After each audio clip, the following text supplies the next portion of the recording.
সবাইকে স্বাগত জানাই মাই মম কিচেন ব্লকে। আপনারা সব কেমন আছেন? আশা করছি সব ভালো আছেন।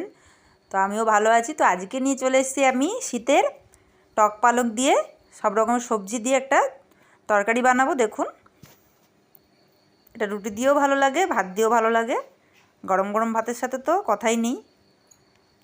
তো টক পালং বানিয়ে নিন, খুবই সোজা, বেশি কিছু উপকরণ লাগে না। তো দেখুন, এখানে আমি নিয়ে নিয়েছি মিষ্টি আলু দুটো, আর নিয়ে নিয়েছি কিছু কড়াইশুঁটি, আর নিয়ে নেব কিছু বড়ি। আপনারা যে কোনো বড়ি ইউজ করতে পারেন, এখন সব রকমের বড়ি পাওয়া যায় বাজারে। তো দেখুন, এখানে টক পালংটা আমি বেছে ধুয়ে পরিষ্কার করে রেখে দিয়েছি। তো এখানে দেখুন, আমি মিষ্টি আলুটা কেটে নিচ্ছি। কড়াইশুঁটিটা আমার ছোলা হয়ে গেছে বাটিতে, দেখুন। তো এখানে পালং শাকটা আমি কুচি কুচি করে কেটে নেবো। আপনারা চাইলে বটি দিয়েও কেটে নিতে পারেন।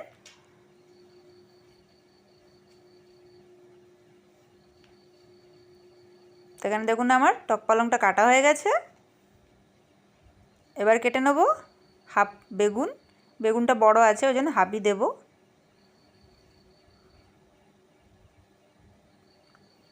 তো বেগুনটা আমি ডুমো ডুমো করে কেটে নেব।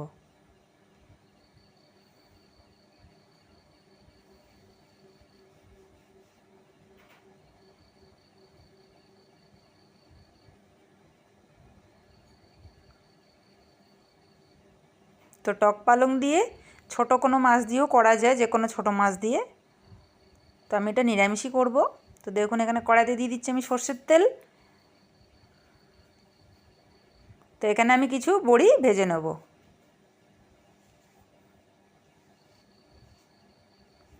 তো বড়িটা আমার ভাজা হয়ে গেছে, তুলে নিচ্ছি থালার মধ্যে। তো এখানে দিয়ে দেবো একটা শুকনো লঙ্কা,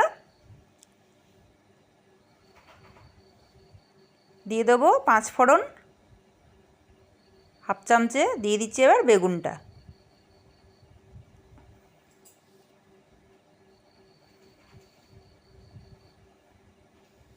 তো বেগুনটা একটুখানি ভেজে নিয়েছি। এবার আমি অ্যাড করে দেবো মিষ্টি আলুটা।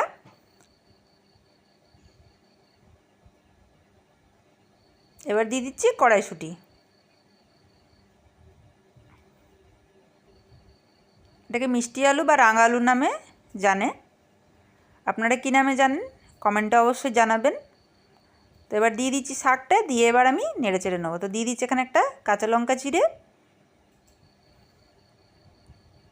আপনারা যেরকম ঝাল খান সেভাবেই ঝাল দেবেন। তো এখানে দিয়ে দিচ্ছি আমি 1 চামচে নুন, হাফ চামচে হলুদ। হলুদটা আপনারা দিতেও পারেন, নাও দিতে পারেন। এখানে যেহেতু সবজি আছে ওই জন্য আমি হলুদটা দেবো। তো এখানে দিয়ে দিচ্ছি স্বাদ মতন একটু মিষ্টি। তো এবার ভেজে রাখা বড়িগুলোকে আমি দিয়ে দেবো।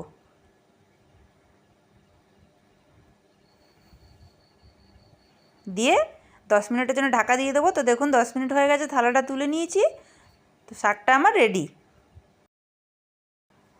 তো আপনাদের এরকম কার কার ভালো লাগে শীতের সময় সব রকম সবজি দিয়ে শাক বানিয়ে খেতে, তো অবশ্যই কমেন্ট করবেন। দেখুন, এখানে আমার হয়ে গেছে, নামিয়ে নিয়েছি বাটিতে। তো দেখুন, দেখেই খেতে ইচ্ছা হবে সবারই, খুবই লোভনীয় লাগছে দেখে। তো এটা ছোটো মাছ দিয়ে করলে আরও ভালো হয়। তো দেখুন, এখানে আমার হয়ে গেছে। যদি দেখে ভালো লাগে অবশ্যই লাইক করবেন, শেয়ার করবেন, পাশে থাকবেন, এটা সাবস্ক্রাইব করে দেবেন। দেখা হচ্ছে কালকে নতুন একটা ব্লগ নিয়ে। সবাইকে নমস্কার, মাই মম কিচেন ব্লগে।